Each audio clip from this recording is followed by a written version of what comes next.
जिस भी जातक के नवम भाव में केतु देवता स्थित होते हैं, नवम भाव धर्म और भाग्य का होता है और केतु देवता विच्छेद के कारक होते हैं, ऐसा जातक गजब का प्लानर होता है, गजब का रणनीतिकार होता है।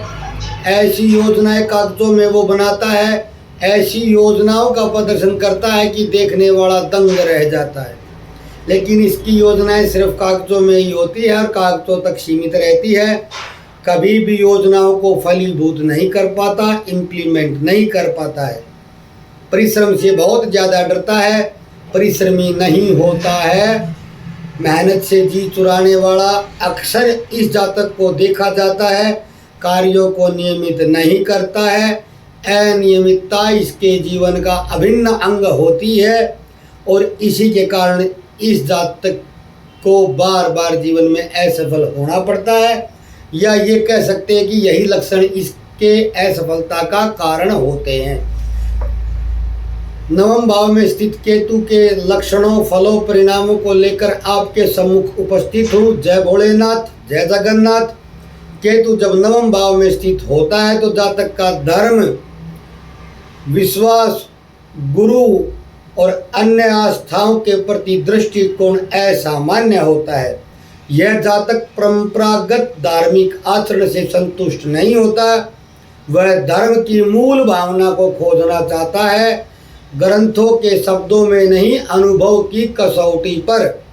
ऐसा व्यक्ति बहुत बार गुरु के नाम पर ठगा जा चुका होता है, या तो उसे कोई गुरु मिलता नहीं या मिलता है तो टिकता नहीं। एक विशेष बात यह भी देखी गई है कि जीवन में किसी मोड़ पर वह स्वयं एक गुरु, एक मार्गदर्शक बन सकता है। यदि नवमेश यानी कि नवम भाव के स्वामी की स्थिति अच्छी है तो ऐसा जातक जीवन के किसी भाग में अच्छा मार्गदर्शक या अच्छा गुरु हो सकता है। अपने अनुभवों के कारण वो ऐसा कर पाता है, लेकिन बहुत कुछ खोने के बाद। नवम भाव भाग्य का है, इसलिए इस स्थिति में भाग्य का फल देरी से मिलना लाजमी है, यानी कि देरी से मिलता है। प्रारंभिक जीवन में बार बार प्रयास के बाद भी जातक को अपेक्षित फल नहीं मिलते। 32 की उम्र के बाद स्थायित्व और 42 के उम्र के बाद उसको पहचान मिलने की संभावना होती है। इसका कारण यही है कि केतु भाग्य के क्षेत्र में पहले भ्रम और संशय से भरते हैं, जिससे जातक अनुभव द्वारा सीखता है, उपदेशों द्वारा नहीं। यानी कि जातक के सीखने का एकमात्र स्रोत जो होता है उसके अपने अनुभव होते हैं।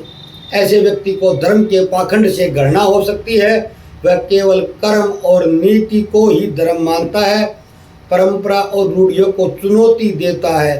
यदि गुरु मिल भी जाए तो वह गुरु के ज्ञान को बार बार जांचता परखता है और तभी स्वीकार करता है। यह संशयशीलता उसके लिए वरदान और अभिशाप दोनों होती है। पिता से संबंधों में दूरी या मतभेद की संभावना प्रबल होती है। पिता का जीवन भी रहस्यमयी होता है और ऐसे जातक के पिता का दृष्टिकोण भी भिन्न होता है। ये मेरा अपना अनुभव भी है। शिक्षा में बार बार व्यवधान उत्पन्न होता है, विषय बदलते जाते हैं, या तो शिक्षा छूट जाती है या विदेश में जाकर पढ़ाई पूरी होने की संभावना होती है। विदेश से मेरा अर्थ घर से, जन्म स्थान से बहुत दूर है। विदेश भी हो सकता है और बहुत दूर अपने देश में भी हो सकता है।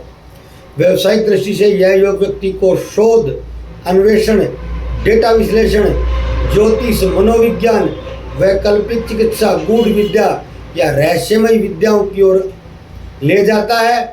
ऐसा जातक प्रवचनकर्ता, कथाकार, कथावाचक भी देखा जा सकता है।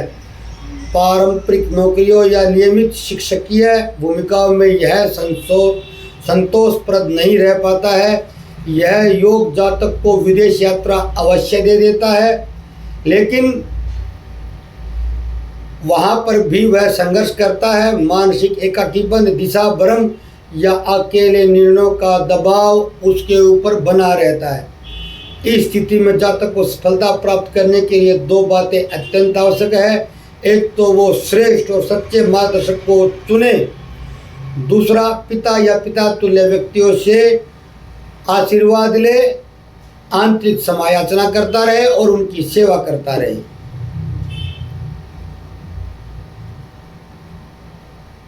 पूर्व जन्म के अनुभव और अधूरी साधनाएं, नवम भाव का संबंध केवल इस जन्म के भाग्य से नहीं होता है, यह पूर्व जन्म के संचित पुण्य, धर्म और आस्थाओं का भी प्रतीक होता है। केतु जब इस भाव में आते हैं तो यह संकेत होता है कि जातक ने पूर्व जन्म में धर्म, धार्मिक स्थल या ज्ञान के क्षेत्र में बहुत कुछ अधूरा छोड़ा है या किसी पवित्र संबंध या स्थान का अपमान किया है। ऐसा भी संभव है कि जातक पूर्व जन्म में कोई धार्मिक व्यक्ति रहा हो, लेकिन उसमें बहुत अहंकार, अज्ञानता या कट्टरता आ गई हो, या उसने धार्मिक व्यक्ति होने के बाद भी कोई ऐसा त्रुटिपूर्ण कार्य कर दिया हो, इसलिए वह इस जन्म में उसी क्षेत्र से संशय, विच्छेद और अलगाव महसूस करता है। कभी कभी भाग गया धर्म के प्रति अत्यधिक आसक्ति व्यक्ति को रूढ़िवादी बना देती है। उस स्थिति में केतु नवम भाव में आकर संतुलन बनाते हैं। जो पूर्व जन्मों का असंतुलन होता है उसको संतुलित किया जाता है, क्योंकि ऐसा जातक रूढ़िवादी नहीं होता है। जातक तर्क, आत्मविश्लेषण और गहन अनुभूति का अनुभव करके ही बात को मानता है। उसका धर्म में विश्वास नहीं होता है, प्रश्न अधिक करता है। जातक का मन परंपरागत धार्मिक विधियों, क्रियाकलापों से नहीं जुड़ता है। वह मंदिर में जाकर भी भीतर से खालीपन महसूस करता है। धर्म ग्रंथों को केवल श्रद्धा से नहीं, तर्क और अनुभव से जांचना चाहता है। वह जातक गुरुओं और शिक्षकों पर भी आंख मूंद कर भरोसा कभी नहीं करता है। जीवन में कोई गुरु पहली बात तो मिलता नहीं है, मिल जाए तो संबंध टिकते नहीं है। जातक स्वयं गुरु की परीक्षा लेता है या गुरु की दृष्टि में विद्रोही प्रतीत होता है। परिणाम स्वरूप या तो गुरु उसको त्याग देता है या जातक खुद ही उनसे अलग हो जाता है। पिता के साथ संवादहीनता, वैचारिक भिन्नता, और ऐसा भी संभव है पिता के साथ कम समय तक का हो। शिक्षा में बाधाएं आती रहती हैं, विषय बदलते रहते हैं, कॉलेज बदलता रहता है, पढ़ाई बदलता रहता है, बार बार प्रयास के बाद ही कोई डिग्री प्राप्त कर पाता है। असामान्य विषय यदि चुन ले तो बहुत सफल होता है, जैसे मनोविज्ञान, ज्योतिष, आयुर्वेद या अन्य कई ऐसे विषय। भाग्योदय में देरी भी होती है, बहुत संघर्ष करना पड़ता है। ऐसा जातक दुनिया को सामान्य लोगों से अलग दृष्टि से देखता है। वह मौन का अर्थ समझता है, सपनों से संकेत पाता है और कई बार अकारण ऐसे ही किसी असत्य को सत्य मानने का भ्रम कर लेता है। परंतु जब तक वह संतुलित न हो, यह अंतर्ज्ञान उसे भ्रमित कर देता है। यदि केतु नवम भाव में है तो धर्म के नाम पर कट्टरता से बिल्कुल अलग रहता है। धर्म की कट्टरता उसे बिल्कुल पसंद नहीं आती है। गुरुओं से उसकी बहुत दूरी होती है। भाग्य देरी से साथ देता है लेकिन गहराई से देता है। अनुभवों से सीखता है, उपदेशों से नहीं सीखता है। अंत में आत्मनिर्भर बनता है, स्वयं ही स्वयं का गुरु होता है।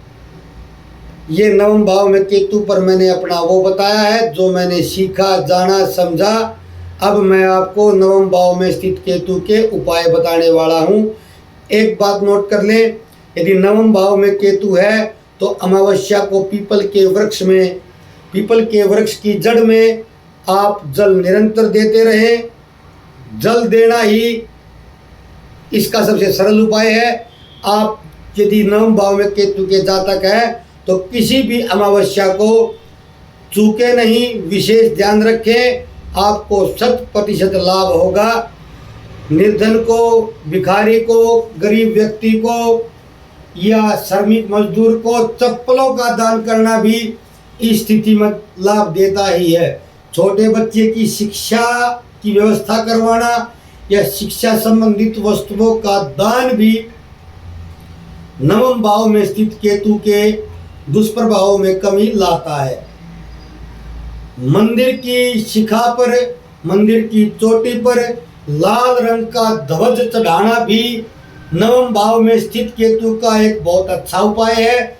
मंदिर की शिखा पर न चढ़ा पाए तो अपने घर की सबसे ऊंचे स्थान, सबसे ऊंची चोटी, सबसे ऊंची दिशा पर भी आप ध्वजा लगा सकते हैं, झंडा लगा सकते हैं।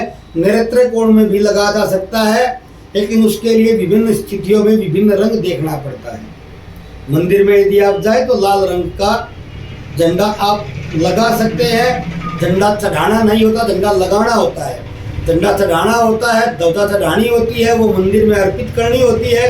और ध्वजा लगाने का अर्थ है जैसे ध्वजा लगाई जाती है, ध्वजा फहराई जाती है, वही स्थिति की बात मैं आपसे कर रहा हूँ। केतु किसी भी भाव में स्थित हो, कोई केतु की दशा या अंतदशा महादशा आ जाए, गणेश अथर्व शीर्ष का पाठ हमेशा लाभ देता ही है। ये मेरा निजी अनुभव है।